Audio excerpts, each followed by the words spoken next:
Bonjour à tous, quel plaisir de vous retrouver pour une nouvelle vidéo. Je vous ai préparé 17 questions très difficiles afin de tester votre niveau de vocabulaire en français. Mais avant d'entrer dans le vif du sujet, je vous invite à vous abonner à ma chaîne et à activer la cloche afin de recevoir une notification dès que je publie une nouvelle vidéo. Voici comment notre test va se dérouler. Pour chaque question, vous aurez 7 secondes pour trouver la bonne réponse parmi les 4 propositions. Et voici votre mission. Si vous obtenez au moins 14 sur 17, alors votre niveau de français est tout simplement exceptionnel. Et comme d'habitude, gardons en tête que le plus important est de passer un agréable moment tout en faisant travailler notre cerveau. Découvrons tout de suite la première question. Question numéro 1. Que signifie pontifier? A. Construire des ponts. B. Parler de façon prétentieuse. C. Se retirer dans un monastère. Ou D. Bénir avec autorité.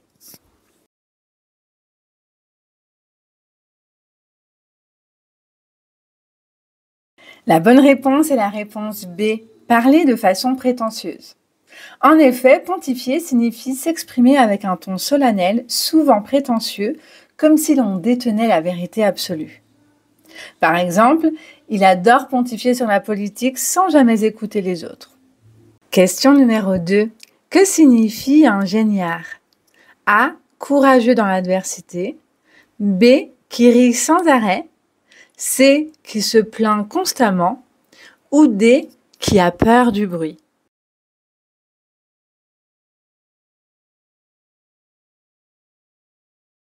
La bonne réponse est la réponse C, qui se plaint constamment. En effet, un géniard est quelqu'un qui se plaint tout le temps, parfois pour de petites choses.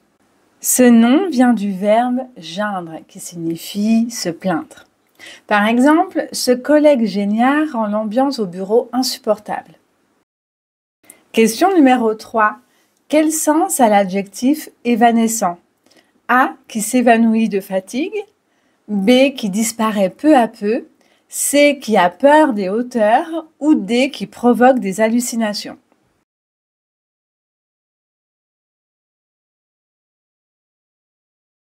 La bonne réponse est la réponse B, qui disparaît peu à peu. En effet, évanescent qualifie ce qui s'efface doucement, imperceptiblement.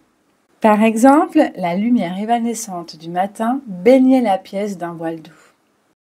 Question numéro 4. Que signifie récuser quelqu'un? A. L'inviter à un débat.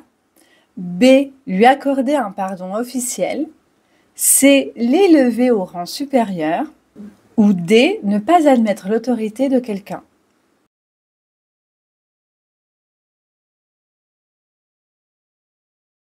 La bonne réponse est la réponse D. Ne pas admettre l'autorité de quelqu'un.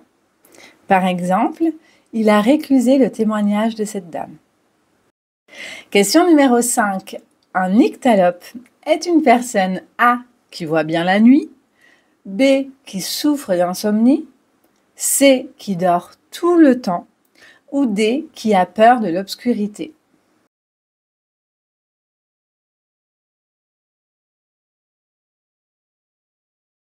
La bonne réponse est la réponse A. qui voit bien la nuit. Question numéro 6. Un méliphage est A. un mangeur de miel, B. une plante carnivore, C. un insecte venimeux, ou D. une maladie tropicale.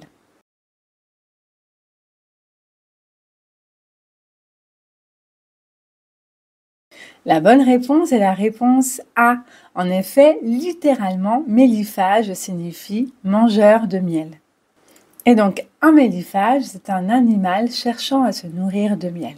Question numéro 7. Quel est le sens correct de ragoûtant? A. Dégoûtant. B. Appétissant. C. Cruel. Ou D. Indigeste.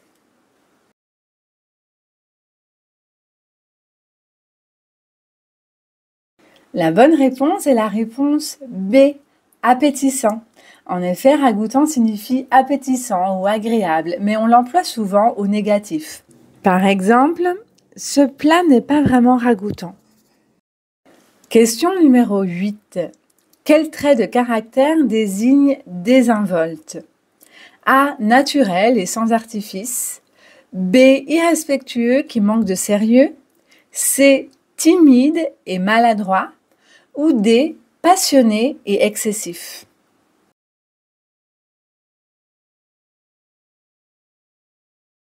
La bonne réponse est la réponse B, irrespectueux, qui manque de sérieux.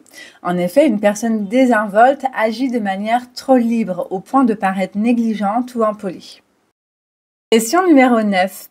Un individu méticuleux est A. Courageux face au danger. B. Lent et maladroit. C. Très organisé et attentif aux détails. Ou D. Souvent méfiant envers les autres.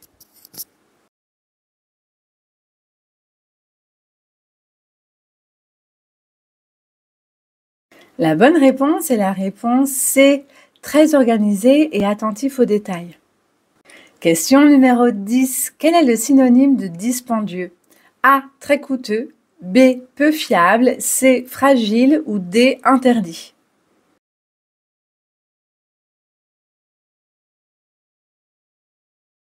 La bonne réponse est la réponse A, très coûteux. En effet, dispendieux signifie qu'il entraîne de grandes dépenses. Par exemple, ce traitement médical est trop dispendieux pour la plupart des patients. Question numéro 11. Quel est le sens de pantois? A. Très essoufflé. B. Émerveillé et naïf. C. Abasourdi. Ou D. Qui louche.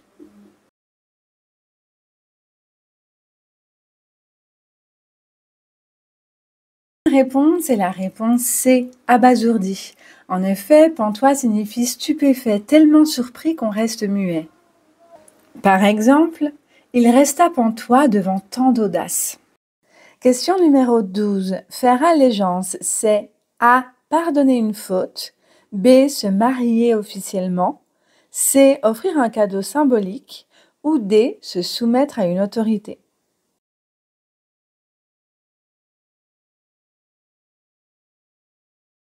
La bonne réponse est la réponse D. Se soumettre à une autorité.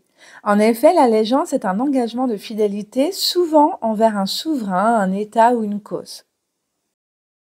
Question numéro 13. Bonimenter, c'est A. Dire des choses flatteuses mais peu sincères. B. Raconter une histoire avec bonté.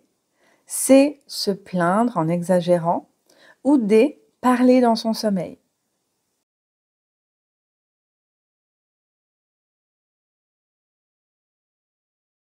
La bonne réponse est la réponse A. Dire des choses flatteuses mais peu sincères. En effet, bonimenter revient à débiter des arguments enjôleurs pour convaincre, souvent pour vendre. Question numéro 14. Quel est le sens du verbe pérorer? A. S'absenter sans prévenir. B. Rêver éveillé. C. Discourir de manière longue et empathique. Ou D. Écrire très rapidement.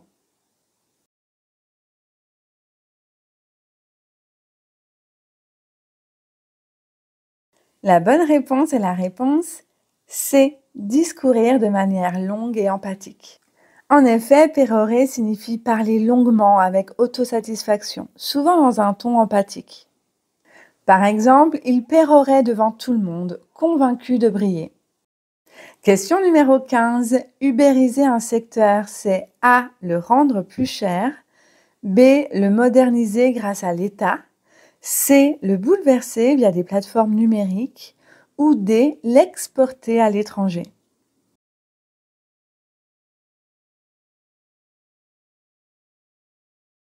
La bonne réponse est la réponse A. Non, je rigole. La bonne réponse est la réponse C. Le bouleverser via des plateformes numériques.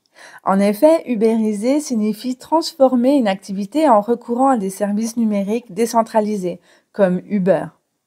Par exemple, le secteur du transport a été ubérisé en moins de 5 ans. Question numéro 16. Que fait quelqu'un qui vocifère? A. Il chante mal. B. Il s'endort au travail. C. Il crie avec violence. Ou D. Il murmure à l'oreille.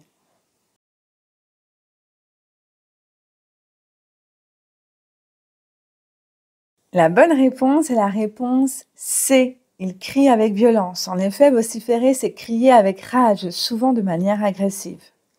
Par exemple, il vociférait contre le retard de son vol. Nous arrivons à la dernière question. Quel est le sens de patibulaire? A, qui évoque la tristesse. B, qui a une apparence inquiétante. C, qui change souvent d'avis. Ou D, qui est très lent.